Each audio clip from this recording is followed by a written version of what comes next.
Morning Odisha आसंतु आजिर मुख्य खबर उपरे नजर पकाइबा पूर्वरु आपणक भल पाइबा स्वरूप गोटे गोटे लाइक निश्चय करिवे एवं चैनल को सब्सक्राइब करिवे। नंबर 1 बीजेडी विरोध रे चार्जशीट आनिला बीजेपी 25 वर्षर पाप पेडी नारे कला रिलीज। राज्य सरकार विरोध रे बीजेपी रो चार्जशीट 25 वर्षर पाप पेडी केते दिन सहिबा परिवर्तन आनिबा नारे चार्जशीट को लोकार्पित करिसेंती केंद्र मंत्री भूपेंद्र यादव। 25 वर्ष सरकार रे पंचायत टू सचिवालय जाय विभिन्न दुर्नीति को चार्जशीट रे उल्लेख करिछि बीजेपी। चार्जशीट रे शिक्षा स्वास्थ्य पानीय जल व्यवस्था होई नथिबा अभियोग आसीछि। चार्जशीट लोकार्पण करी बीजेडी और राज्य सरकार को बड़ प्रश्न पचारिछंती केंद्र मंत्री भूपेंद्र यादव। से कहिछंती ओडिशा टू तमिलनाडु रे काहेकि सस्ता बिजुली। ओडिशा लोक बिजुली यूनिट पिछा 2 टंका 23 पैसा किंतु सेही बिजुली तमिलनाडु को सस्ता रे जोगाउछि। तमिलनाडु यूनिट पिछा 2 टंका 53 ने दिया होउछि। काहेकि तमिलनाडु को सस्ता रे दिया जाउछि बिजुली। प्रधानमंत्री आवास योजना जांच हेबा दरकार। योग्य व्यक्ति को घर दिया जाउ नथिबा अभियोग करिसंती। ओडिशा रे शासन व्यवस्था लाइनच्युत होइथिबा कहिसंती केंद्र मंत्री भूपेंद्र यादव। नंबर 2 2024 रु 2034 एही 10 वर्ष युवा शक्ति पई सुवर्ण सुजोग हेबो। बुधवार ठारू प्रचार मैदान को ओल्हाइले बीजेडी सुप्रीमो नवीन पटनायक। सोमवार राति रे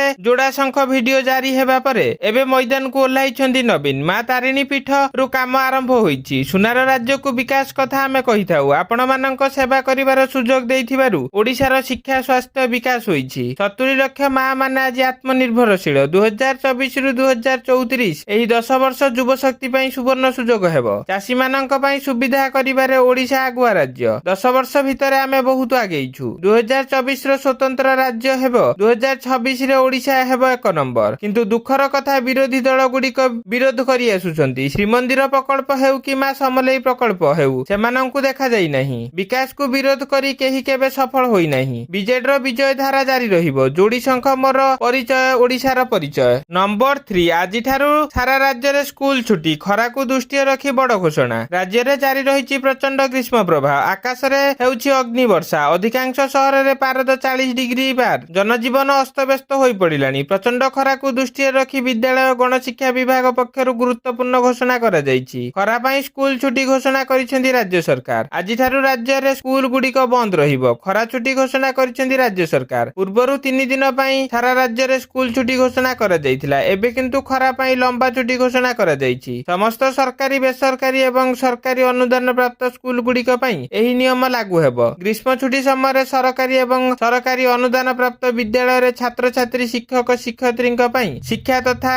शैक्षिक कार्यक्रम निमंते राज्य प्राथमिक शिक्षा निर्देशक राज्य माध्यमिक शिक्षा निर्देशक एवं उच्च शिक्षा निर्देशकक प्रत्यक्ष तत्वावधान रे विद्यालय परिचालना करा जिवो। नंबर 4 ट्रेन यात्री खुशी खबर आउ रहिबनी वेटिंग की आरएसी झमेला। ट्रेन यात्री खुशी खबर 5 वर्ष भितर ट्रेन वेटिंग की आरएसी टिकेट झमेला आउ रहिबनी। समस्त को मिलिबो कन्फर्म टिकेट। एमिति व्यवस्था करूछंती केंद्र सरकार। बड़ घोषणा करिसेंती रेल मंत्री अश्विनी वैष्णव। आगामी 5 वर्ष भितर सरकार एमिति व्यवस्था करूछंती जेउथिरे यात्री आवेदन करिबा क्षणी कन्फर्म टिकेट मिलि जिवो। रेल भित्तिभूमि एते बढ़ी जिवो जे आउ वेटिंग करिबा को पड़िबनी। यात्रीक सुविधा को दृष्टि रखी प्रधानमंत्री एही प्रतिश्रुति देइथिबा अश्विनी वैष्णव कहिसेंती। गत 10 वर्ष भितर रेल भित्तिभूमि क्षेत्र रे विराट रूपांतरण करिसेंती मोदी सरकार। से कहिसेंती रेल ट्रैक निर्माण प्रक्रिया रे 2004 रु 2014 मध्य रे प्राय 17,000 किलोमीटर ट्रैक निर्माण करा जाइथिला। किंतु 2014 रु 2024 पर्यंत 31,000 किलोमीटर नूतन ट्रैक निर्माण करा जाइछि।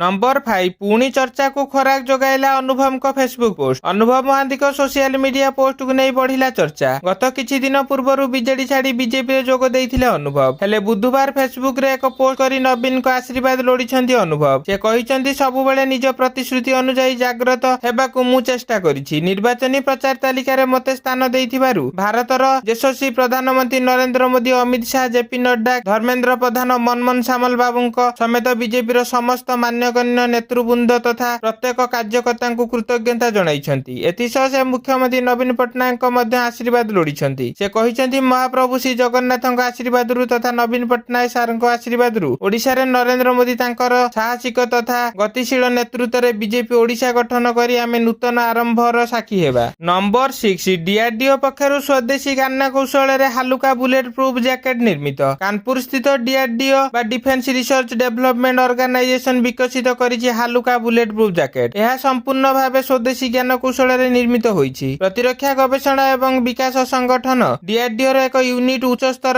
विपदरू रक्षा ପାଇଁ ହାଲୁକା ବୁଲେଟ ପ୍ରୁଫ୍ ଜ୍ୟାକେଟ ବିକଶିତ କରିଛି। ଏହି ଜ୍ୟାକେଟ ଏକ ନୂତନ ଡିଜାଇନ ପଦ୍ଧତି ଉପରେ ଆଧାରିତ, ଯେଉଁଠାରେ ନୂତନ ପ୍ରକ୍ରିୟା ସହିତ ଆଧୁନିକ ଉତ୍ପାଦନ ସାମଗ୍ରୀ ବ୍ୟବହାର କରାଯାଇଛି। ଏହି ଜ୍ୟାକେଟରୁ ଚଣ୍ଡିଗଡ଼ର ଟର୍ମିନାଲ ବାଲିଷ୍ଟିନ୍ ରିସର୍ଚ୍ଚ ଲାବୋରେଟୋରୀରେ ସଫଳତା ସହିତ ପରୀକ୍ଷା କରାଯାଇଥିଲା। ପ୍ରତିରକ୍ଷା ମନ୍ତ୍ରାଳୟ ଦେଇଥିବା ବିବୃତିରେ ଏହି ଜ୍ୟାକେଟ ବିଷୟରେ ସୂଚନା ଦିଆଯାଇଛି। ଡିଆରଡିଓ ଏହି ନୂତନ ବିକଶିତ ଜ୍ୟାକେଟକୁ ଦେଶର ହାଲୁକା ବୁଲେଟ ପ୍ରୁଫ୍ ଜ୍ୟାକେଟ ଭାବରେ ବିବେଚନା କରିଛି। ନମ୍ବର 7 ସିଏଏକୁ ହଟାଇବାକୁ ମମତା ଦିଦିଙ୍କ ସାହସ ନାହିଁ, କହିଲେ ଶାହା। ପଶ୍ଚିମବଙ୍ଗର ରାୟଗଞ୍ଜ ଲୋକସଭା ନିର୍ବାଚନ ମଣ୍ଡଳୀରେ ପ୍ରଚାର ସମୟରେ ମୁଖ୍ୟମନ୍ତ୍ରୀ ମମତା ବାନାର୍ଜୀଙ୍କ ଉପରେ ବସିଛନ୍ତି ବିଜେପି ନେତା ଅମିତ ଶାହା। ବାଂଲାଦେଶରୁ ରାଜ୍ୟକୁ ଆସିଥିବା ହିନ୍ଦୁ ଶରଣାର୍ଥୀଙ୍କୁ ନାଗରିକତା ମିଳିଲେ ମମତା ବାନାର୍ଜୀଙ୍କ ଅସୁବିଧା କେଉଁଠି ବୋଲି ଶାହା ପ୍ରଶ୍ନ କରିଛନ୍ତି। ଗୋଟିଏ ପଟେ ମମତା ଦିଦି ଅନୁପ୍ରବେଶକାରୀଙ୍କୁ ରାଜ୍ୟରେ ପଶିବାକୁ ଅନୁମତି ଦେଉଛନ୍ତି, ଅନ୍ୟପଟେ ଶରଣାର୍ଥୀଙ୍କୁ ନାଗରିକତା ଦେବାକୁ ବିରୋଧ କରୁଛନ୍ତି। ଏଥିରେ ମମତା ଦିଦିଙ୍କୁ କାହିଁକି ଅସୁବିଧା ହେଉଛି ବୋଲି ପଚାରିଛନ୍ତି କେନ୍ଦ୍ର ଗୃହମନ୍ତ୍ରୀ ଅମିତ ଶାହା। ସେ ଆହୁରି କହିଛନ୍ତି ଯେ ସିଏ ହଟାଇବାକୁ କଂଗ୍ରେସ ଏବଂ ମମତା ଦିଦିଙ୍କ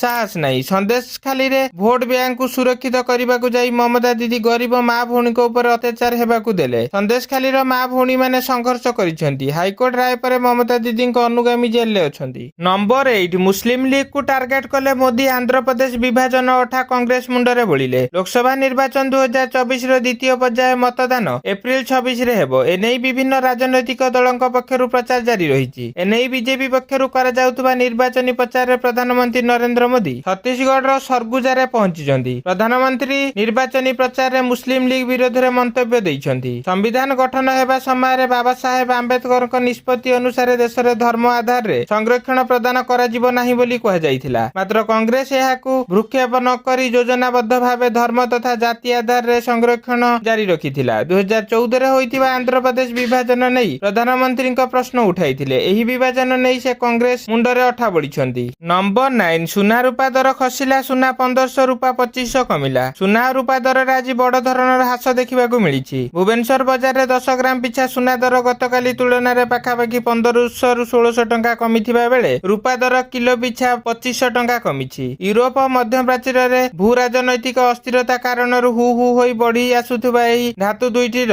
ଦରରେ ଆଜି ଦେଖା ଦେଇଥିଲା ବଡ଼ ଧରଣର ହ୍ରାସ ଗ୍ରାହକଙ୍କ ପାଇଁ କିଛିଟା ଆଶ୍ୱସ୍ତି ଆଣିଛି। ଭୁବନେଶ୍ୱରରେ କେତେକ ଶୋରୁମରେ 22 କ୍ୟାରେଟ ସୁନା ଦାମ 10 ଗ୍ରାମ ପିଛା 1530 ଟଙ୍କା ତଳକୁ ଖସିଛି। ଗତକାଲି 24 କ୍ୟାରେଟ ସୁନାର ଦାମ 10 ଗ୍ରାମ ପିଛା 73,690 ଟଙ୍କା ଥିଲା ବେଳେ ଆଜି ଏହା 72,160 ଟଙ୍କା ସ୍ତରକୁ ଖସି ଆସିଛି। ସେଭଳି 22 କ୍ୟାରେଟ ସୁନା ଦାମ 10 ଗ୍ରାମ ପିଛା 1400 ଟଙ୍କା କମିଛି। ଗତକାଲି 22 କ୍ୟାରେଟ ସୁନାର ଦାମ 67,550 ଟଙ୍କା ଥିବା ବେଳେ ଆଜି ଏହା 66,150 ଟଙ୍କାକୁ କମି ଆସିଛି। ନମ୍ବର 10 36ଟି ସ୍ଥାନରେ ନିର୍ବାଚନୀ ପ୍ରଚାର କରିବେ ନବୀନ ପଟ୍ଟନାୟକ। ମୁଖ୍ୟମନ୍ତ୍ରୀ ତଥା ବିଜୁ ଜନତା ଦଳ ସୁପ୍ରିମୋ ନବୀନ ପଟ୍ଟନାୟକ ଚଳିତ ସାଧାରଣ ନିର୍ବାଚନ ପାଇଁ ଆଜି ପ୍ରଚାର ଆରମ୍ଭ କରିଦେଇଛନ୍ତି। ସେ ଆସନ୍ତା ମେ ମାସ 29 ତାରିଖ ଭିତରେ ମୋଟ 36ଟି ସ୍ଥାନରେ ନିର୍ବାଚନ ପ୍ରଚାର କରିବେ। ରାଜ୍ୟରେ 21ଟି ଲୋକସଭା କ୍ଷେତ୍ର ଓ ଏହା ଅଧୀନରେ ଆସୁଥିବା 147ଟି ବିଧାନସଭା ନିର୍ବାଚନ ମଣ୍ଡଳୀରେ ନବୀନ ପ୍ରଚାର ଆରମ୍ଭ କରିବେ। ମୁଖ୍ୟମନ୍ତ୍ରୀ ନବୀନ ପଟ୍ଟନାୟକ ବୁଧବାର ଅପରାହ୍ନରେ ନିଜ ନିର୍ବାଚନ କ୍ଷେତ୍ର ହିଞ୍ଜିଳିରେ ପ୍ରଚାର ଆରମ୍ଭ କରିଛନ୍ତି। ସେ ଏକ ସ୍ୱତନ୍ତ୍ର ବିମାନରେ ଯାଇ ହିଞ୍ଜିଳିରେ ପହଞ୍ଚିଥିଲେ। ତାଙ୍କ ସହ 5ଟି ଅଧ୍ୟକ୍ଷ ଭିକେ ପାଣ୍ଡିଆନ ମଧ୍ୟ ଯାଇଥିଲେ। ମୁଖ୍ୟମନ୍ତ୍ରୀଙ୍କ ସହ ଗଞ୍ଜାମରୁ ପ୍ରାର୍ଥୀ ହୋଇଥିବା ସମସ୍ତ ଲୋକସଭା ବିଧାନସଭା ପ୍ରାର୍ଥୀ ମଧ୍ୟ ଉପସ୍ଥିତ ଥିଲେ। ଏହି ଅବସରରେ ମୁଖ୍ୟମନ୍ତ୍ରୀ ସାଧାରଣ ଜନତାଙ୍କୁ ଉଦ୍ବୋଧନ ଦେଇ କହିଥିଲେ, ସବୁ କଥାରେ ବିରୋଧୀ ରାଜନୀତି କରୁଛନ୍ତି, ବିକାଶକୁ ବିରୋଧ କରି କେହି କେବେ ସଫଳ ହୋଇପାରିବେ ନାହିଁ।